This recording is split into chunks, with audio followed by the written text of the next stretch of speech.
John Impemba here with Andrew Cooper. This is the Quick Out Fantasy Football Podcast here. We are live Thursday, Coop, breaking down the AFC West preview here for fantasy football. It is a big day here at Fantasy Alarm. It is NFL Draft Guide, Fantasy Football Draft Guide launch day here on site, Coop.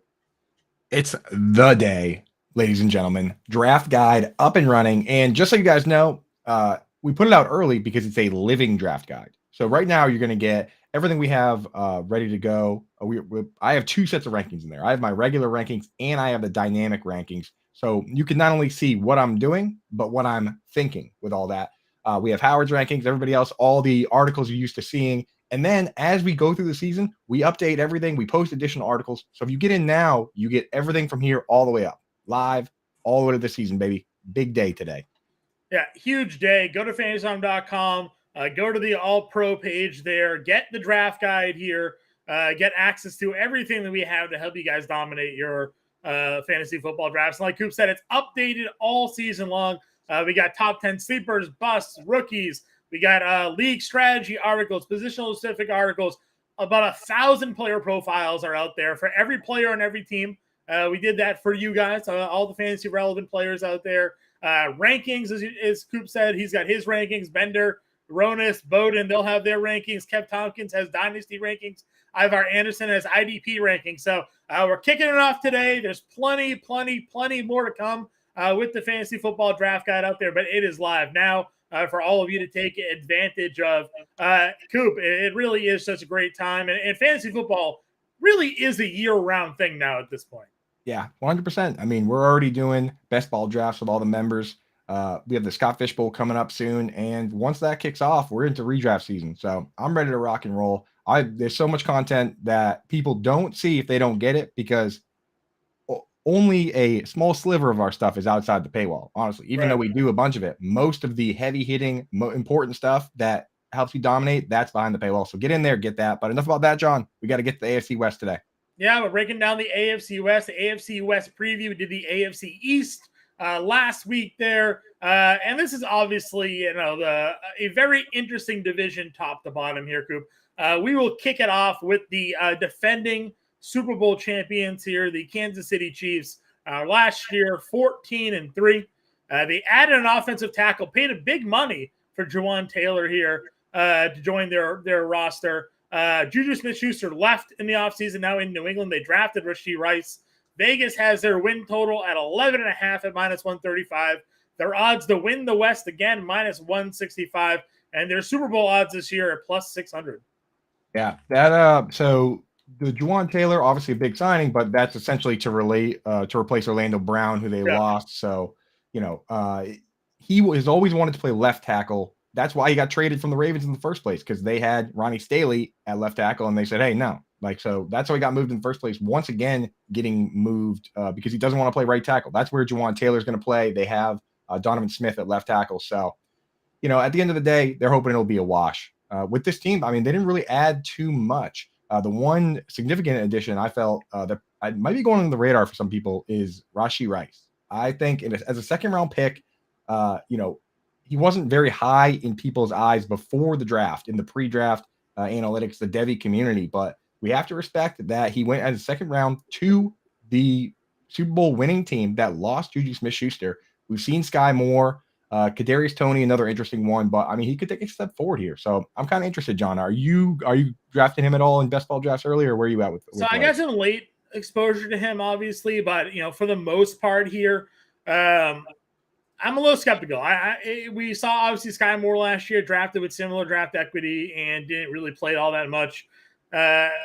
They have obviously Kadarius Toney there. They have Travis Kelce. So they have guys that could, Marquez Valdes-Scantling still there. They have guys that could certainly be playing ahead of him, but we also know that he likes to throw to everybody, Patrick Mahomes. Yeah, and the thing is with me, with like Sky Moore, for instance, I'm out on Sky Moore just because how many times have we seen teams take stabs on wide receivers for a while and not hit, and all of a sudden they do hit, and that guy just jumps ahead of everybody, right? So there's a real possibility there. To be honest, I'm even sprinkling a little bit of money on Rashee Rice, Offensive Rookie of the Year. So you can get him right now plus 3,500. I got him at plus 5,000. Worth a shot. if I know quarterbacks are usually favored for that award, but if nobody steps up, we've seen it before. Best wide receiver just last year, Garrett Wilson. People want a lot of money on that one. Yeah, for sure. And again, you're looking at an offense where he certainly has the capabilities of being an instant producer there. So why not throw a dart throw? But anytime Patrick Mahomes is your quarterback, it's obviously going to, it's going to give you a potential leg up here. I like that they re-signed Jerick McKinnon. That was a guy that tested the waters a little bit. They brought him back. We saw McKinnon obviously dominate there at the end of the fantasy football season, likely won people some fantasy football championships. What are your thoughts on the running back position for Kansas City heading into the year? I mean, he outscored Isaiah Pacheco last year, and he clearly earned that pass down role. We know Pacheco, he's a good runner. He's an early down player, but, we've seen time and time again, the guy that catches the ball is usually more fantasy relevant in all formats. That goes for standard even, but in full PPR, like absolutely he could lead that team again. So here are the ADPs for the fantasy relevant players this year. We got Travis Kelce going off the board, pick 6, tight end 1, easy one there. Patrick Mahomes in the second round, pick 21. Kadarius Toney, 72 overall. That's wide receiver 38. And then you have Pacheco going at pick ADP 81. He's RB 25. Sky Moore goes after that. Jerick McKinnon doesn't go till 128, RB 43. So even though he outscored Pacheco last year, going significantly behind him. And Pacheco is another one of those guys where he did not do well in pass blocking. Right. He could lose that role again. So I'm looking for it. Then you have, Rashee Rice, wide receiver 62. So he's free. MVS, wide receiver 59. And then, guys like CH, Justin Ross, last round picks at best. That's where those guys go. Yeah, listen, I'm definitely not drafting any of those. I've seen some people hype up Richie James a little bit as a guy that could find a way into this. I mean, we saw Justin Watson catching passes, right? We've seen Pringle catch passes. So people like, Richie James coming off of a decent year with the Giants, and maybe he finds his way sliding into this offense here. Kadarius Toney's often hurt unproven guys in Sky Moore and Rice there as well. Here's how I'm handling it. If I get Mahomes at the right pick, if I get Kelce at the right pick, of course I take him, especially if I can stack him. After that, we know they're going to spread it around. So you need your guy to be special on an individual basis. Mm-hmm. Right? There's only 2 guys for me that I think kind of fit that bill. We've seen MVS, not interested at all, personally. Right. We've seen Sky Moore. He didn't really flash, and he got more work than Kadarius Toney. Kadarius Toney had the high yards per route run. He's got the explosive athleticism. We saw that game where he tore up the Cowboys when he was with the Giants. Yeah, right. We've seen him do it, right? Like his knees bend in ways that it would ruin my week if I even tried something like that. But so a guy like that I'm interested in, and then Rashee Rice, where it's like we don't know what the ultimate upside is. He's a complete curveball, but where you can take him, you take him, and if he's good, he's good. If not, you drop him. So those are the guys I'm interested in. I'm not taking Pacheco. Every once in a while, I'll take McKinnon. Yeah, I'm kind of in the same way. I do like McKinnon a lot, just kind of where he's going, because you're not drafting him until you're at RB5, right. Maybe unless you're really waiting on your RBs, then maybe he becomes a little bit more there. We saw them obviously. They took Pacheco at the end of the draft last year. They liked the kid. They brought in an undrafted free agent here, Deneric Prince. Any hype? I've seen some reports coming out about this kid, another sort of physical specimen we have here in Kansas City. It's hype season, it's smoke season. But for me personally, I need to. So last year, Pacheco, they were talking about him like that. But then when we got to the preseason, it became clear that he was the guy, like he was going to be in that situation. If we get there, I'll start taking him. But as of right now, I mean, we forget that in this same division. Do you remember Chris Warren for the Raiders? There was all the hype and people going crazy, and he got released before the season even started. Mm-hmm. So I got to see at least a little training camp or something before I get in there. Does CEH even make the season here for them? Dude, I mean, another one where, hey, he's made a couple plays in OTAs, but shorts and whatnot, I don't know. Right. Yeah, kind of wild to see the fall from grace there for him after a couple of years. They didn't pick up his 5th-year option. So, I mean, the writing's on the wall that he's probably not going to be there unless he pulls a Rashad Penny and just comes out and goes crazy, and then they have to come back and re-sign him, Let's talk a little bit about some Vegas odds and player props here. They are plus 600 to win the Super Bowl and go back-to-back. Obviously, they're going to be probably a Final Four team here. Right. So are you laying any odds down, any money on the Kansas City Chiefs? Yeah, I don't like betting the favorite, to be honest. It's such a crazy league where, not any team can win, but if I'm going to bet an individual team, I need to be made, it needs to be at least 100 to win 1,000 Plus 600 is just not doing it for me. Sure. Over under the sitting at 11.5 wins and minus 134. Obviously, we saw them last year. Have no problem hitting the over on this one. Thoughts on the 11.5 win total? Yeah, so that's the rub is that I looked around and that minus 134 is the best I could find. It looks like what they're doing is most Vegas books are like they're just juicing the number you have to pay to bet the over at any level, right? Like you have to go up to 13.5 wins to get plus odds, and I would never bet a team wins 14 games, So yeah, I'm staying away from that. I don't mind some of the other bets I've looked at that I don't mind. I don't mind taking them to win the division at 165. I know it's, again, pretty juiced, but I think this team is easily the best team in that division. So I don't mind throwing a little bit on that one. But, yeah, I mean, even Mahomes for MVP, plus 700, John, might as well bet for them to win the Super Bowl. Yeah, I agree with you for sure. The 700 for the MVP, we know that's a quarterback award. So why not give it to Patrick Mahomes? He's more likely going to win a couple more over the course of his career. You have Travis Kelce at plus 20,000.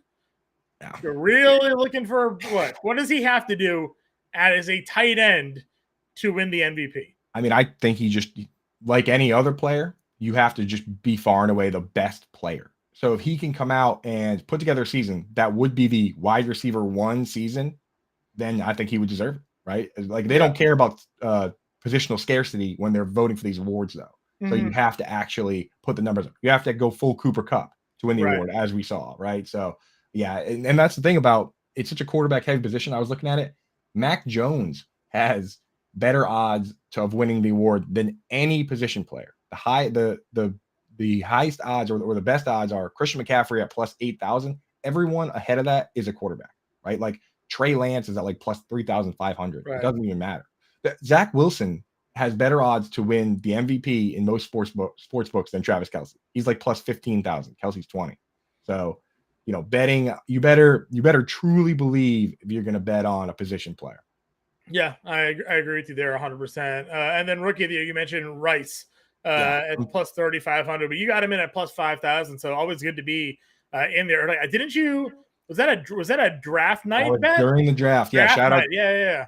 Dan Servadidio, shout out. He was the one that had me. We jumped in like right as that came up, got those odds in. So shout out Servo.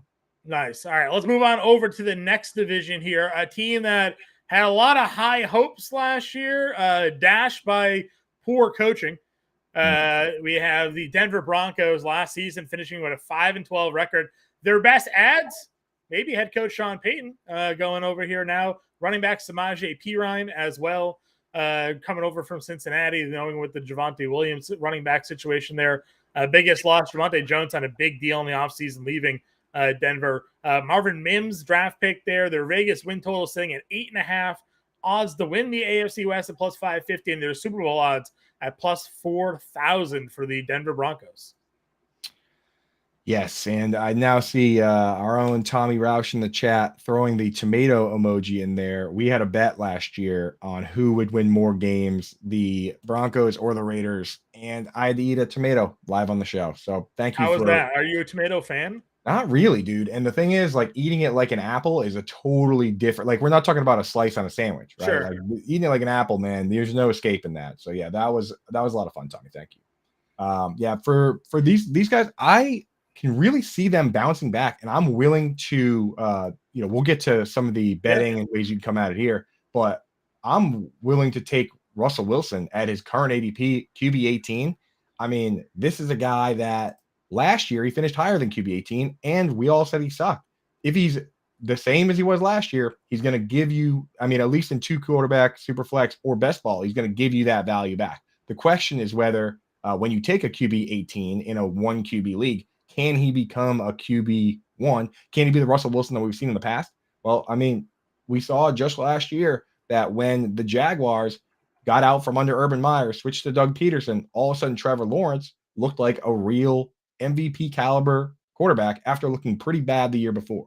So we know it's possible. We've seen it on a number of different occasions. So I believe that with Sean Payton, Joe Lombardi coming to town, Russell Wilson can get back to it, which if so facto makes me interested in him and a lot of these weapons. Yeah, listen, Cortland Sutton over in Underdog Fantasy Basketball Drafts is my highest roster wide receiver. For better or for worse. I'm hopeful for better because last year Judy and Sutton were going Judy's kind of still going where he was going last year, but Sutton wasn't going too far around him last season because everybody was in on the Denver Broncos. Now they're out on the Denver Broncos.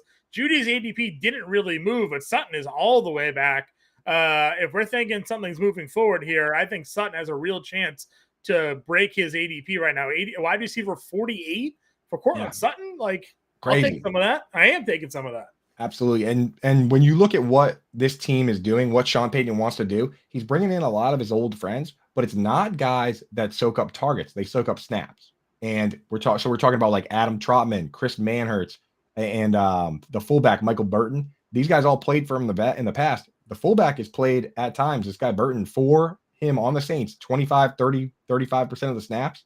When that happens, as we've seen with teams like the Ravens, the 49ers, the Dolphins, it highly consolidates the targets among whoever's on the field for full snap shares. That, look at the 2 wide receivers on the Dolphins. Look at the 2 wide receivers on the 49ers. Right. So Jerry Jeudy and Cortland Sutton, if they're going to be full-time with all these fullbacks and blocking tight ends sneaking in, they could have high upside. And because of that, I'm interested in those 2, and I'm a little worried about the other. I'm not drafting any Marvin Mims, any Tim Patrick. I think they're an injury away.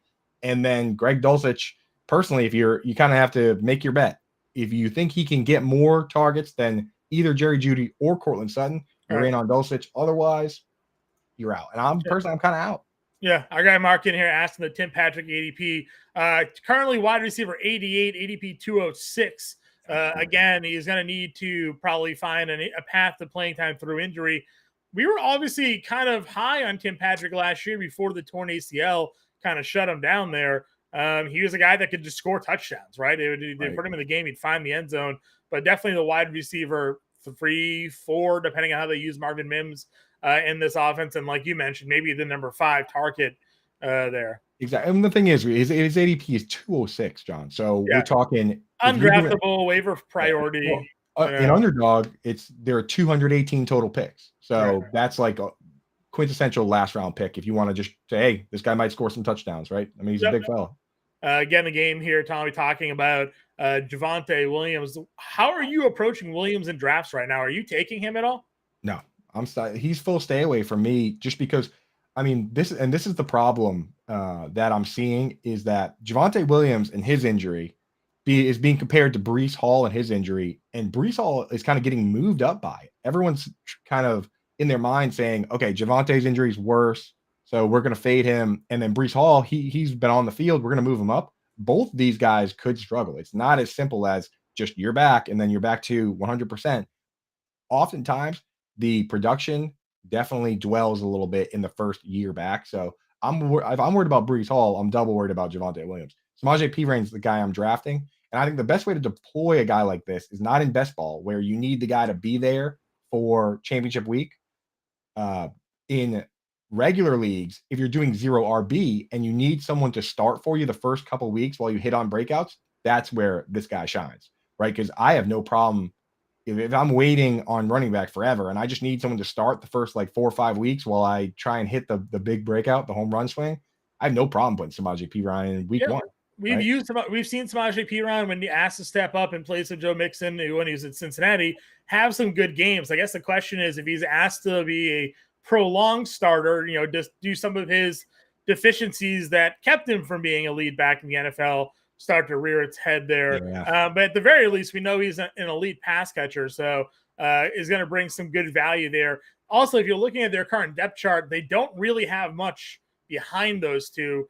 Like they're going to either look at Tony Jones or, rookie here as well. So unless they bring somebody in, which has been thrown around, it seems like they are committing to Perine because it feels like Javonte is going to at least be available sooner rather than later to them. Yeah, this is the way you got to treat it, to be honest, is that this is kind of how we were using Zach Ertz last year when DeAndre Hopkins was suspended. We said, draft him and start him to start the year, but make plans for later, right? So if you're going to draft a Samaje Perine, just know you could get completely rug pulled when Javonte comes back. You could get rug pulled if Javonte doesn't come back and this team, say they win, for their first 5 games and Javante's not looking good.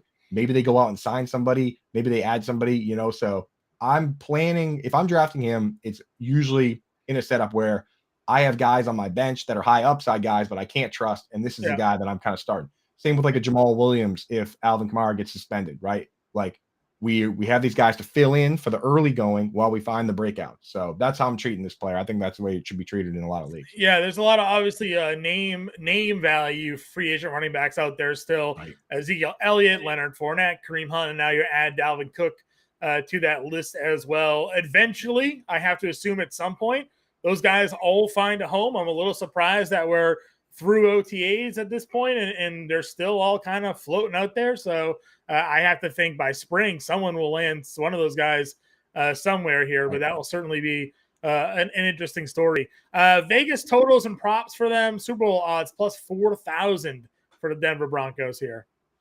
Yeah, I mean, here's the thing with me. I don't bet just to bet. So if you think you're going to come on this show and walk away with like 10 different plays to make, I really only do them when I feel good about them. And it's a good system for me because, you know, I'm not just going to be the guy that goes out. A wide net, you know? Well, I mean, it's just sometimes people, I feel like, especially with like baseball, right? Like you feel like you need to bet every day, but sometimes there's just not a bet. There's not a bet to be made. With this one, I don't like the Super Bowl odds, the plus 4,000, especially the over-under win total is 8.5. I think that's a good line for this team, and they're in a division that's going to be very difficult. So I was trying to find ways to bet this team too, John. Like I went and looked. DraftKings has this specific bet where you can bet for a team to come in a specific spot within the division, and I was like, okay, this team looks like a team that, of all the teams, the odds are very good for them to finish third. Right? The bet, they know that too. The bet is set at like plus 200. Like you're not even getting an advantage there. So of the ones I looked at, the two that I would consider are maybe a Russell Wilson MVP at plus 3,500. But the one I really like, John, is the Jerry Jeudy receiving yards over 875 at minus 110. I mean, that's literally that. All he has to do is what he did last year in a down year where Russ was banged up. Like if he's just what he was last year, you already win. I'll be having my Prize Picks season-long props video coming out soon. Yes, we were both on the receiving yards for them last year. Right. Again, unfortunately, it didn't really come through because of how bad their year ended up being just in general. But if you're looking at a bounce back year, they didn't touch those receiving props. So you're just like, you know, once more into the fray here with the Denver Broncos wide receivers. So, he played 15 games. He missed 2 games, and he had 972 yards. And now they're saying he's going to have 100 less. He's going to have less. Yeah, it doesn't. Yeah, I don't know. Doesn't make any sense. I love it. 100%. So yeah, like I said, I don't throw money around everywhere, but that one I got money on that. Yep, I like that. Russell Wilson plus 3,500 for an MVP. If they win the division, he might be the MVP, right? Like, yeah. So you might. Well, that's the thing is, like. We were doing this with the last one too, where it's like, you know, if they don't win the division, he's not going to be the MVP. So why bet to win? I mean, you might as well just go in and on the 3,500 instead of the 550, right? Right, exactly, 100% there. Move on over to the Las Vegas Raiders here, a team that very interesting offseason, right?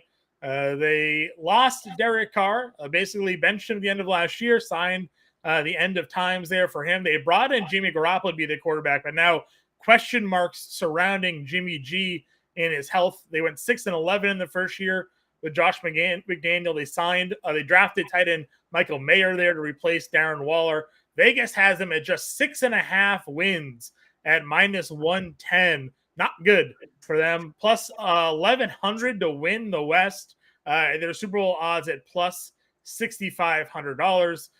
Good players, Devontae Adams, Josh Jacobs, all still there, but Coop, Vegas odds and everything else not looking too great here for the Las Vegas Raiders and Josh McDaniels. Yeah, man, I think it's a big part is coaching. I don't think that they believe in Josh McDaniels. I mean, and if you listen to the players, Devontae Adams, when he comes out and says, like, I can make Jimmy G a good quarterback if you let me. Like, who? Obviously, he's talking to the coach, right? Like through the media to the coach, which is, in my opinion, not the way to do things. And was it Keyshawn Johnson that said, "Throw me the damn ball"? Throw me the damn ball. Yeah, like Elijah Moore complaining about targets on a 3-game win streak. Right. It's like you can talk to the coach. Just talk right to him. Mm-hmm. Like, can you imagine? Like, in Josh McDaniels, obviously comes from the Belichick coaching tree. Can you imagine a player saying that about Bill Belichick? That dude would be shipped off. Yeah, So they traded quickly. Randy Moss. Remember, they did trade Randy Moss to Tennessee. So Traded Chandler Jones away and won the Super Bowl, right? yeah. So like, that's the kind of stuff where when you start seeing that, then you realize like, okay, these guys are not bought in. Josh Jacobs straight up said he was incredibly disappointed with the Waller trade. They bring in Jacoby Myers, who basically does the same thing as Hunter Renfrow. It's just not, to me, it's not the way to go about I'll things. say that McDaniels lasts maybe the rest of this year and then never gets another head coaching job. I know, and then he should be an offensive coordinator though, because he is pretty good. I mean, Yeah. it's a different Some job. guys are not. Yeah, some guys are just not cut out to be a head coach. McDaniels failed where he was in Denver. Then got another shot. It's not looking too good. You know what? In Denver too, all the players turned on him. Remember, Brandon Marshall turned on him in Denver. There, why all of a sudden now he goes to another team here and they're turning on him again, right? So is it just a Josh McDaniels thing? I don't know. And we got Raiders fan Tommy in the chat saying, I agree with you so much that it hurts. And I feel you, Tommy. I feel you, buddy. But yeah, I mean, you look at these ADPs, and when you think about, what's going on with this team, you got Devontae Adams going off the board at 13, wide receiver 9. So he's going at the swing. In the drafts we've done, John, if he doesn't go in the first, he doesn't I have last. 0 shares of Devontae Adams. That's the thing, is he doesn't make it to the second half of the second round no matter what. So whether you think he's a first round pick or not, he doesn't get there. So you got to make that call. Josh Jacobs going at 28, RB10 off the board. That one I can get behind, John. Do you have any Josh Jacobs? I don't yet have any Josh Jacobs. I could get there too.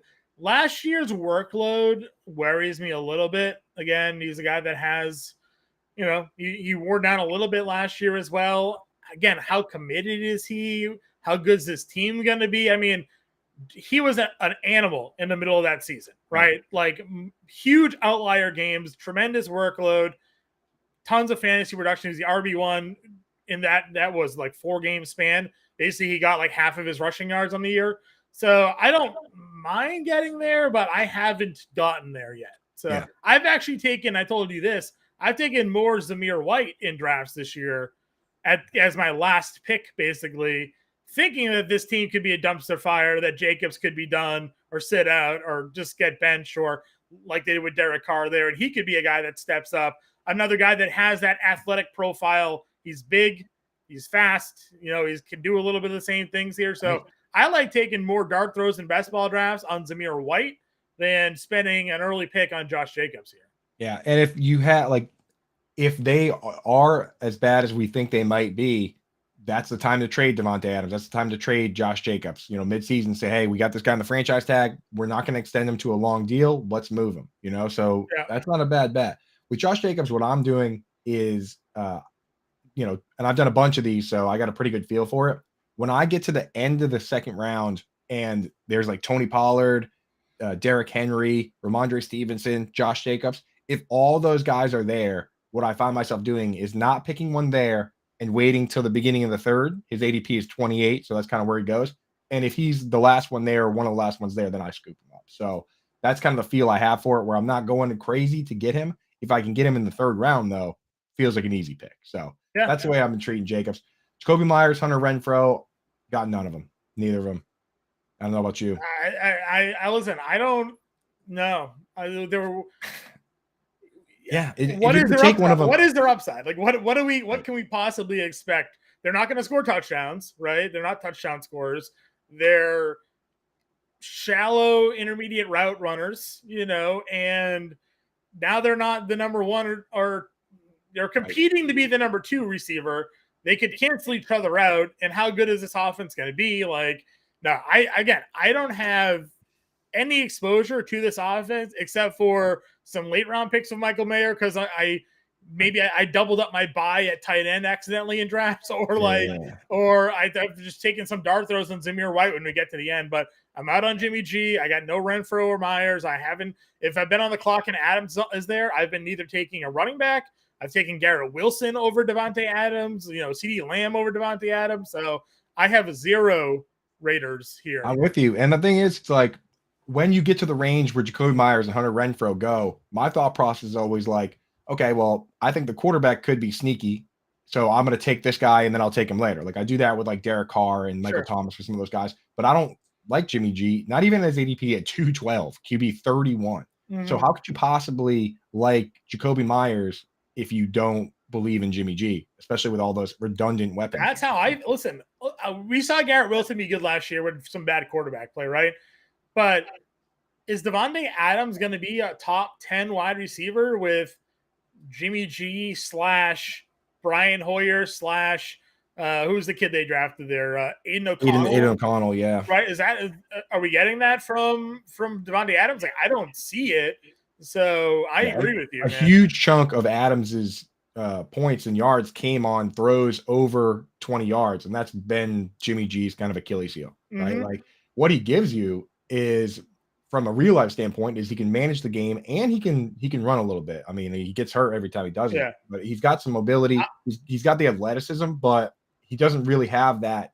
He's not the guy that is going to go out and put the team on his back and throw for 500 yards. Right. And I'll say this, like we saw glimpses of him, obviously, in New England with McDaniels in that offense. And like he did have some decent performances there when Tom Brady was suspended. Then he gets traded to San Francisco, which is a Shanahan offense where he was managing the game. Like that's just the offense that Shanahan wanted to run. So like I had like some mild hopes that he would go back to McDaniels and maybe they would open it up a little bit, but now he's hurt. So like he failed his physical. So like they changed, for those that didn't know what John's talking about, they delayed his press conference. When they found out that he was hurt and had the foot injury, they actually took the guaranteed money out of his deal and they made it his incentive, his base salary, which like, and added incentives. Like he could actually be released. And it says right in the contract that if he doesn't pass certain physicals, hit certain points, that could happen. So this could be really scary. This team. Yeah, so I got nothing there when it comes to fantasy players for the Raiders, outside of just the dart throws to Zamir White, because why not running backs late? Vegas top odds and props here. Super Bowl, they're plus 6,500, one of the worst odds on the board here. Can't imagine that's happening. Too bad for Las Vegas. They won't be able to celebrate another championship. You know, the Aces and then the Knights, Golden Knights, with their championships the last couple of years there. I always wonder if there's, and I don't have any data on it, but if there's the Vegas boost, right, where it's like people betting on, especially for day of stuff, where you're like, you're in Vegas, you're going to watch a game where you don't care if the Raiders win or the Broncos win because you're in Vegas and you're just, you're like a Jets fan or whatever, and then you just start betting on stuff. I wonder is that a real phenomenon, John? It could be. It certainly could be. So I thought this was true. So Las Vegas is hosting this year's Super Bowl as well. They could they be another home team to host the Super Bowl? Well, probably not, but Vegas is going to be insane that week. I've been in Las Vegas during the Super Bowl when it wasn't in Las Vegas. I can only imagine what it'll be like when it is in Las Vegas. The production quality of that halftime show is going to be wild. I hope they get the full like Cirque du Soleil going, if you watch why not, right? Yeah, exactly. Well, the Knights, they have that huge projector, and I love what they do with the projection stuff on the ice. Yeah, that's so cool. So I hope I bet they go all out. I wouldn't 100%. You're not going to the City of Lights there shows, right? And not doing anything. Over under 6.5. I think we both agree, probably leaning the under there. Yeah, it's like, if I was going to bet that one, it's just 6.5 again. Feels low even for a team like this, but I don't know. I don't know how you could possibly bet on Jimmy G or them to win the Super Bowl if the over-under is 6.5. And the division is plus 1,100. I don't think that's even high enough for me to just the team. You're lighting money on fire, right? Exactly. It's like sometimes if it is set like at plus 1,100 and there's only one good team in the division, I can say to myself, okay, well, if Patrick Mahomes gets hurt, then now it's anyone's game. But with the Broncos and the Chargers there, it's just not. I agree with you 100%. And then Jimmy G and Devontae Adams, their MVP odds plus 1,100, plus 15,000. Jimmy G is plus 8,000. Adams plus 15,000 there. Again, not just light your money on fire. If this team gets to the division or the Super Bowl, Adams is probably the better bet, right? Right. Because he's just carrying them on their back, Yeah, I was digging through all the specials. Yeah, I think I would rather bet Adams than Jimmy. And I was digging through all the specials to see what I could find, and they're all juiced up. Like you could do there's one like a touchdown one if Devontae Adams or Josh Jacobs hit this touchdown total, you get paid out like plus 300, but it's 12, or like there's one that's like Jacoby Myers or Hunter Renfrow has 1,200 yards. Like neither, it's not happening. So I was thinking that there's a lot of sucker bets surrounding this team for, people that believe. I guess the one last interesting player, we should probably talk about the tight ends a little bit. Sure. They drafted Michael Mayer second round. They brought in Austin Hooper. I still like Mayer long-term in Dynasty. People have been getting on me. They're like, oh, he was the best guy, and everyone flip-flopped too quickly. It's not just a matter of not believing that he's good or not believing that he's the best two-way tight end on the team, because I think he still is. George Kittle, all these, he could be that type of player, maybe not as fast as George Kittle, but the problem is you have to wait for the window to open for this player, right? Like you have to get to a world where you say he's going to be the second target on this team. And maybe right away he is ahead of Myers and Renfrow. But to me, it's clearly Adams at 1. And then Myers and Renfrow muddy it up enough that he's just not going to get to 90 targets. We need 90 targets or 10 plus touchdowns. That's what we're looking for at tight end. And right now, I don't think he can be there. When will the window be open for him? When Josh McDaniel gets fired and this team goes full rebuild mode and Adams is gone and Jacobs is gone and it's a ghost ship, that's when he could potentially have that upside. And I think that's potentially coming, right? That's what I mean. Look how quickly it happened for the Cardinals. They fired the coach, brought in a new regime. Hopkins gone immediately. Now the windows are opening for some of these other guys. Well, we'll see. We think Marquise Brown's one. We'll see if Rondale Moore is a guy. We'll see if Trey McBride is a guy. So that's the time period we're looking for. So if you're rooting for Michael Mayer, you're almost rooting for them to blow it up, right? Yeah. Just looking at Devontae Adams, 1,300.5 yards is his over/under prop. Jeez, I kind of love the under on that. I love the under on if that. If you draft Devontae Adams, and honestly, I feel the same way even about Justin Jefferson. Let's say you have a hometown league where your buy-in's like $200, $300. If you get the first pick and draft Justin Jefferson, you can hedge that major bet by betting that he gets under 1,300 yards. It's basically injury insurance, right? Yeah. Like at that point, we think if he has over 1,300 yards, then you're looking real good in your fantasy league where the winner gets like a couple $1,000. Right. Or if you throw $50 on the under there, at least you a little insurance. Get some money back. Yeah. I don't mind doing that with like a Justin Jefferson, especially where the line is set at like 1,400 or something. Yeah. Right? 1,300, man. That's crazy. Yeah, 1,300 for Devontae Adams. 1,100 rushing yards is for Josh Jacobs there. And you're getting plus money on the over. What's the juice on the under? On Josh Jacobs? To bet the under on the Devontae Adams. Devontae Adams. I think it was both minus 110 on both. Minus 110 on both. Yeah, that's fine. Yeah. And Jacobs is plus 110 on the over 1,100. If you liked his rushing yards. Yeah, I don't know. You asked Justin Jefferson. Jefferson is 1,350.5. That's crazy. So they have Devontae Adams and Justin Jefferson right next to each other in those lines. Yeah, they have Tyreek Hill and Devontae Adams at the same yards at 1,300. Yeah. Some pretty. Let's see what they have for Chase here. Chase is 1,275. So they have Chase, and the under on Chase is minus 115. So they have better odds on the over 1,300 for Adams than Chase at 1,275. Yeah, it could be. That could be. Chase did miss a big chunk of the season last year, so maybe they're factoring the injuries into that. But I don't know, man. Just on injuries alone, that to me is interesting because I would project him under that if he doesn't get hurt, right? Yeah. So I like that one. All right, let's go to my favorite team to draft when it comes to fantasy this year. That is the Los Angeles Chargers. Yeah. I have just a boatload of exposure to this offense here. Great ADPs for their receivers. I am probably one of the biggest Austin Eckler fans there are out there. They went 10-7 last year. Their best draft pick. These first-round pick on wide receiver Quentin Johnson. Maybe raise some eyebrows there. Their Vegas win total set at 9.5. Their AFC West odds are plus 340. Their Super Bowl odds are plus 250 here, Coop. Yeah, I mean, this is a team where I just feel like all would have been higher if they just closed out the Jaguars like that. Mm-hmm. They had that game won. Like I bet the percentages at certain points in that game were 95, 98. Like they had won that game. And what surprises me most about this team in the offseason is that they've got a running back who can clearly catch the football. He's never had 1,000 yards rushing. And, even with the weight he's put on, the bulk he's put on, he's not a bigger guy, right? So you had the Jaguars against the ropes. All you had to do is run the football when everyone knew you were going to run the football. But then they don't go out and they don't add anybody. They didn't add like a bruiser or anything. It's still just Joshua Kelly and Isaiah Spiller. And that's, Larry Roundtree. I'm very surprised by this. And our own Howard Bender, he's got a take on that he's very confident it happens. He's projecting Kellen Moore, the new offensive coordinator, played for the Cowboys, to convince Zeke Elliott to sign an affordable deal and play here. You know what? Howard kind of has me sold on that possibility of that.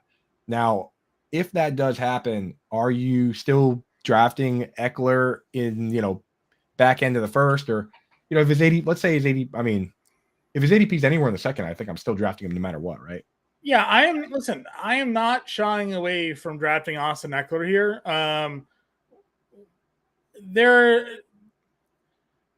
People like to sort of make those sort of like one-to-one. Well, this guy is here, so obviously he'll go here. Right. Maybe, but those aren't always the same situations here. You have Austin Eckler, an established RB1. How do we know that Kellen Moore liked using Ezekiel Elliott? Maybe Jerry Jones every day was down there being like, we're paying this man $25 million. He will get to the football, right? My biggest criticism of people who look at this Kellen Moore sign, and I've texted this to you, I've talked to you about this. People make too many assumptions that because what they did in A, they'll do in B, when there's completely different personnel available to them. Kellen Moore used Ezekiel Elliott and not Tony Pollard in the goal line because he had Ezekiel Elliott to use. He has Isaiah Spiller to use right now. He's not going to take Austin Eckler off the field because he has Isaiah Spiller in the red zone. They're going to use Austin Eckler, who's been proven a good touchdown player. He can score in the red zone. He's not Tony Pollard getting stuffed at the 1 3 times in a row, and they have to bring Elliott in to punch it through. Eckler's proven that he can score when in the red zone. He's an integral part of that offense. But I've seen many people on Twitter, on different shows that I've tuned into, downplay Austin Eckler, and maybe the reason why the RB1 and RB2 of the last 2 seasons in FPPR leagues is going at the end of the first round, even though he outscored Justin Jefferson and Jamar Chase last year. He's going at the end of the first round, is because they think they're going to bring in somebody, and Kellen Moore uses his running backs differently. I need to see it before I believe it, but I don't believe they're just going to take Austin Eckler off the field, given how productive he's been in that offense. Yeah, not to mention, it's a business, right? And people don't realize how much the roster determines what they do. Like, look at Kevin O'Connell. When he went from the Rams to the Vikings, they had a fullback, CJ Ham, under contract that not one they could get out of, and he used a fullback, which he'd never done before, right? Like, he had to adjust. They didn't have 3 wide receivers at the time. They didn't go out and get another one. They really just adjusted, and they used what they had. So I don't think there's any world where Kellen Moore shows up and says, hey, sorry, but we're not going to use Austin Eckler. Like, there's no chance. Right. I just worry there's the combination of his unhappiness and the possibility they could bring somebody in. The comments the other day from Eckler where he was like, I have to be here one more year. I don't love it, but here's the thing. This was the RB1 last year, and now he's going off the board at the end of the first round. That's easy smash pick for me every time. Yeah, I agree with you. And like I said, I reached for him. We did the BB10s draft with the family, and I took Austin Eckler third. I am. That's just my profile. I'm not doing it to make like a conversation or a name. I'm doing it because he's been the best running back in fantasy football for the last 2 years. That's getting absolutely no love in an offense that honestly last year I think underperformed. I think their offense last year didn't do as well. Justin Herbert only had 25 passing touchdowns. I think this offense is going to be better this year, and I think Austin Eckler is going to be a big reason for that. So, well, if anybody wants to criticize Impemba's Austin Eckler take, tag him on Twitter, jimpemba777, tag me at Coupe Fiasco, and we'll send you a bunch of clips and a bunch of actual drafts where John was taking him at first RB1 overall last year over CMC, over Jonathan Taylor, and he was the RB1. So, it's not like you're switching anything up here, John. You've earned your right to tout. Flag planted, Austin Eckler. Through the earth into. I love these wide receivers, though, man. You want to talk about the best we talk about stacking in best ball all the time, right? And you look at, and we talked, a couple of weeks ago at the, breaking down best ball quarterbacks, the guys going in the second round there, Patrick Mahomes, Jalen Hurts, and Josh Allen, were like, listen, those ADPs for those guys are in the second round because look at their top wide receivers. They're right at the end of the first round. So you're drafting Diggs, second round, you're taking Allen. You're drafting Kelsey, second round, you're taking Mahomes. You're drafting A.J. Brown, second round, you're taking Jalen Hurts. Well, Keenan Allen, Mike Williams are right here in rounds 4 or 5-ish range. And then Justin Herbert's right behind him. And you have 2 top 25 wide receivers and a top 10 quarterback all going in the 4th, the 5th, the 6th round range. This is my favorite stack in all of fantasy football this year because it's giving me 3 rounds to draft other top tier players right ahead of them. So I absolutely love the Chargers in fantasy. I saved them for last for a reason. I have taken exposure to pretty much everybody on this offense here, including Gerald Everett, who I was surprised that they still had, but just throwing some dark shares of Gerald Everett there in case somebody gets hurt, which is why I think they drafted Quentin Johnson, taking some Quentin Johnson as well. I just love the Chargers, man. Yeah, I mean, it's an explosive offense, and they get Kellen Moore. So when you go back and look at what happened last year, Joe Lombardi likes to dump the ball down. So when you go and sort all the starting QBs, or even just I sorted it by guys that threw like 400 passes. So, you're talking about guys that just started a few games. If you search by ADOT, Justin Herbert wasn't even in the top 32 quarterbacks in terms of pushing the ball downfield. Kellen Moore is going to bring that in, and that should juice everybody's numbers, right? So for me, Keenan Allen, I have so much of him because there was a brief period where on Underdog, he was going after Mike Williams. There was like rumors that he could be cut or whatever it was. And then Tom Telesco came out and said, no one's cutting Keenan Allen. He called him Charlie Joyner. For those that don't know, Charlie Joyner joined the Chargers at age 29 and played till he was 38. So if he thinks he's Charlie Joyner, he's not going anywhere for a long time. So, and last year, over the last 8 games in full PPR, Keenan Allen was the wide receiver 2 behind only Justin Jefferson. So I already have a ton of Keenan Allen from that period where he was going after Mike Williams, and I'm still drafting him. Yeah. I'll take Mike Williams. I'll take Herbert. Quentin Johnson, I'm out. Obviously, we're out on Josh Palmer now, and I'm not going crazy for Quentin Johnston. I like the idea of Quentin Johnston better in redraft or leagues with waivers where you can find him off waivers if someone gets hurt, right? Yeah. If he's going, he's going wide receiver 42, so he generally gets drafted, but he can find himself back on the wire, so you keep an eye on him. Gerald Everett is the one where I'm out. The thing with Everett last year is that he only played more than 70% of the snaps in 2 games, even when healthy. He was just, they were using him as a part-time player. And when everyone was hurt, that's when he would have the spike weeks. And again, like you're saying, John, in case somebody gets hurt. Yeah. But for now, there's too many other guys that I like. Maybe again, he's more memorable for being gassed and they threw him the football and he fumbled it. I think last season, then 97 yards the other way against the Chiefs. I mean, maybe it was a conditioning thing, honestly, because that wasn't the only time where that happened. And again, go look at the snap totals. Like Keenan Allen's when he's healthy, he's playing 99% of the snaps. Mike Williams is playing 97, and Gerald Everett's playing 65. Yeah, I'm not interested. He's just a guy that, again, I'm not targeting him to be a one-off tight end outside of a Chargers build, but I have a lot of Chargers builds in best ball, so I am grabbing shares here and there because I'm expecting more than 25 touchdowns out of Justin Herbert this year. So those best ball you do all those stacks. Maybe, but just for me in regular leagues, don't worry about them. Yeah, and then you said you're out. Josh Palmer, Josh Kelly, Isaiah Spiller. No interest there. Yeah, I think I don't know what. I really truly think that they're going to try and bring in a Zeke or a Fournette or.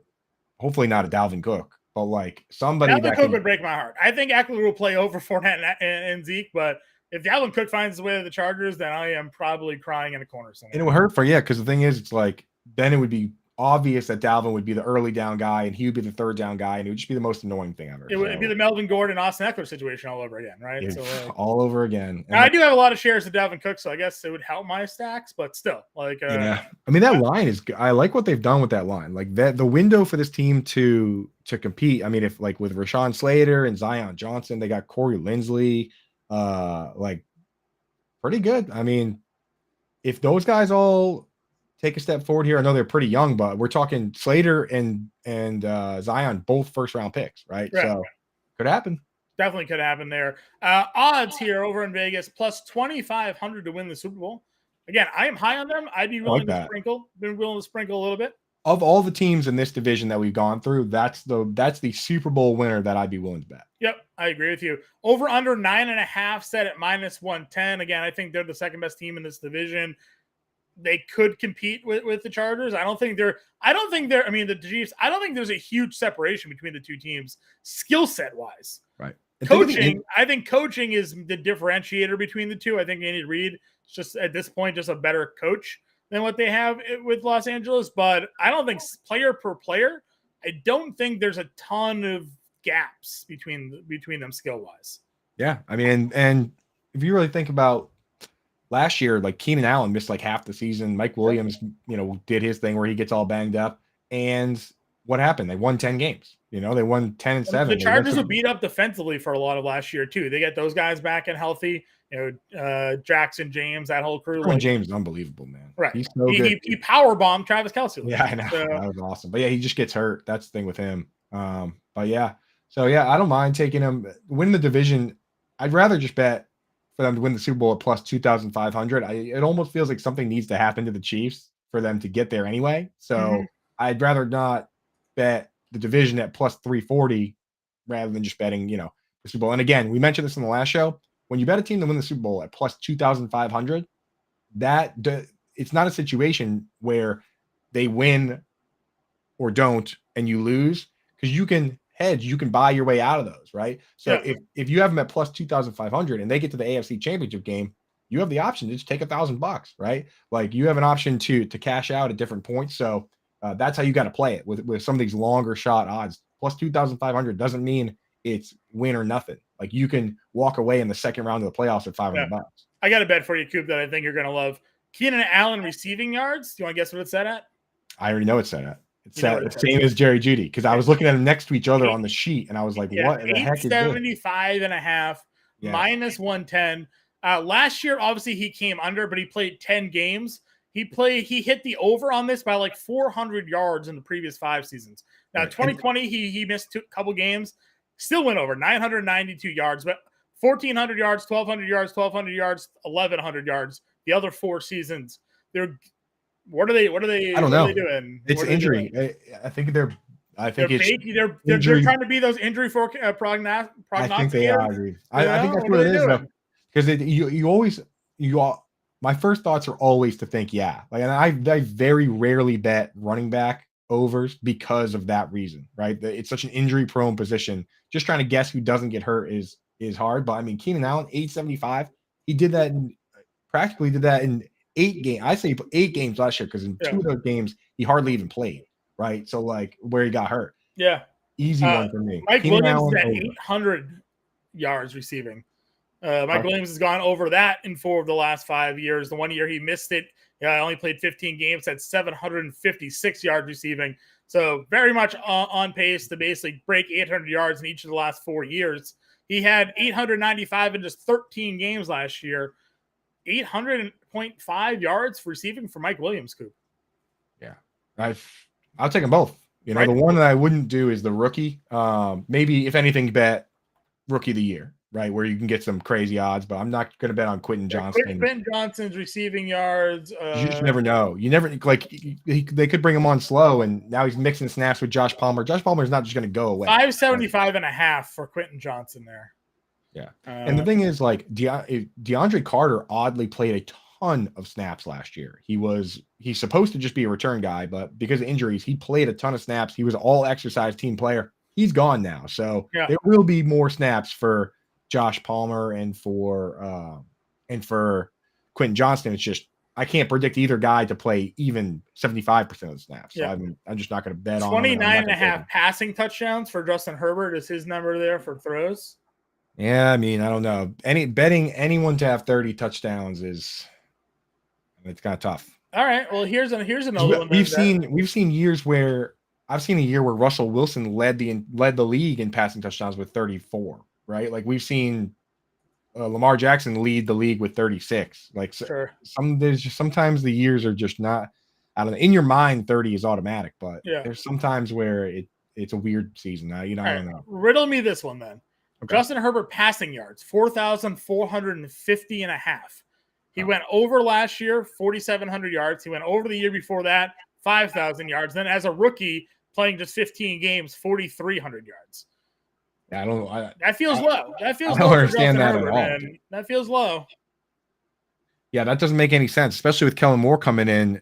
I mean, it could just be them taking last year, what happened last year with the low ADOT and the not pushing the ball downfield and forgetting that, a coach is coming in that was accused by his previous coach. Mike McCarthy basically said Kellen Moore is too much of a Cowboy to be the coach of the Cowboys, right? He was like, he's too much of a gunslinger. The defense gets tired. All those quotes out there saying Mike McCarthy wants to run the ball. Well, I mean, for fantasy football purposes and for gambling on overs, Kellen Moore is exactly what you want, right? They just got rid of Joe Lombardi for dumping it down too often and being too conservative. Yeah. You have to imagine that they looked at the situation and said, these guys are dumb. They had the good guy in Kellen Moore and they kept Mike McCarthy instead. It should have gone the other way, right? So for me, I'm willing to bet on the Kellen Moore wagon. I'd rather bet on that. That number, again, he's basically gone over all 3 years he's been in the NFL. He went over the last 2 years, and now he's 300 yards shy of what he did last year and 600 yards shy the year before that. So that's what we got, guys, here. That's our AFC West preview. We'll continue these weekly divisional previews moving forward there. But we got to get you all ready once again here. Last shout out. Our fantasy football draft guide is live on site. $26.99, or you can sign up for the free our subscription package that we got. Go All Pro comes with a 7-day free trial, and you get access to the draft guide as well. So go to fantasytime.com/draft guide. Get the draft guide today. All rankings are in there. Top 10 sleepers, busts, rookies, articles, and a whole lot more to come as we have a living draft guide. There's no physical draft guide. We update it as news breaks throughout the year. You have access to that all season long to get you guys ready for the upcoming draft season. Coop and I can be found in our new Discord as well, Coop. We got that whole thing updated, looking brand spanking new for everybody. Got access to our premium Discord when you buy a subscription package there. You can get live draft advice from myself, Coop, Howard Bender, the whole crew in there. You got draft questions, you hit us up. We'll be there to answer them for you. So get involved, get access to it. Yeah, we have CD Lamb on the cover this year. I'm big on CD Lamb this year. So get it today, and we will be back